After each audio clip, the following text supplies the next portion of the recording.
I just completed another meeting with Speaker Boehner and Leader Reid. I want to report again to the American people that we made some additional progress this evening. I think the staffs of both the House and the Senate, as well as the White House staff, have been working very hard to try to narrow the differences. We made some progress today. Those differences have been narrowed. And so once again, the staff is going to be working tonight around the clock in order to see if we can finally close a deal.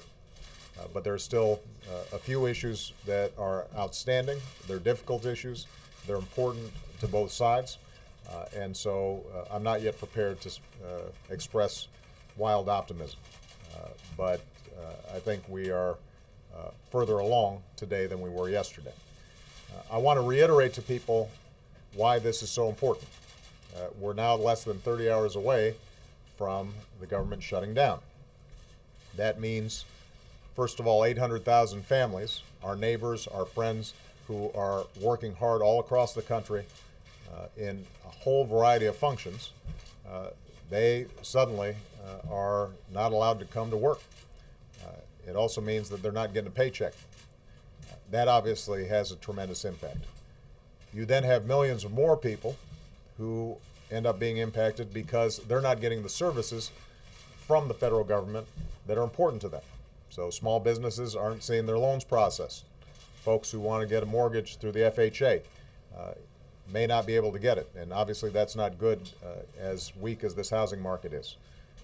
You've got people who are trying to get a passport for a trip that they've been planning for a long time. They may not be able to do that. So millions more people will be significantly inconvenienced. In some ways, they may end up actually seeing money lost or opportunities lost because of a government shutdown. And then finally, there's going to be an effect on the economy overall. Earlier today, one of our nation's top economists said, and I'm quoting here, the economic damage from a government shutdown would mount very quickly. And the longer it dragged on, the greater the odds of a renewed recession. We've been working very hard over the last 2 years to get this economy back on its feet. We've now seen 13 months of job growth, 1.8 million new jobs. We had the best jobs report that we'd seen in a very long time just this past Friday. For us to go backwards because Washington couldn't get its act together is unacceptable.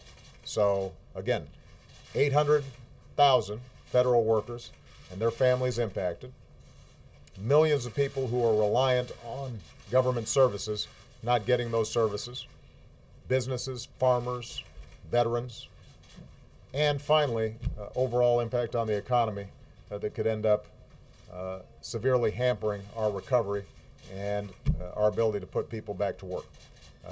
That's what's at stake. That's why it's important to the American people. That's why I'm expecting that as a consequence of the good work that's done by our staffs tonight, that we can reach an agreement tomorrow. But let me just point out one last thing.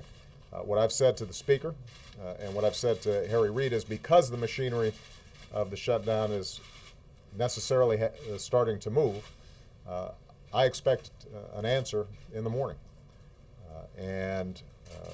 My hope is that I'll be able to announce to the American people sometime relatively early in the day that a shutdown has been averted, that a deal has been completed that has very meaningful cuts in a wide variety of categories that helps us move in the direction of living within our means, but preserves our investments in things like education and innovation, research that are going to be important for our long-term competitiveness. That's what I hope to be able to announce tomorrow.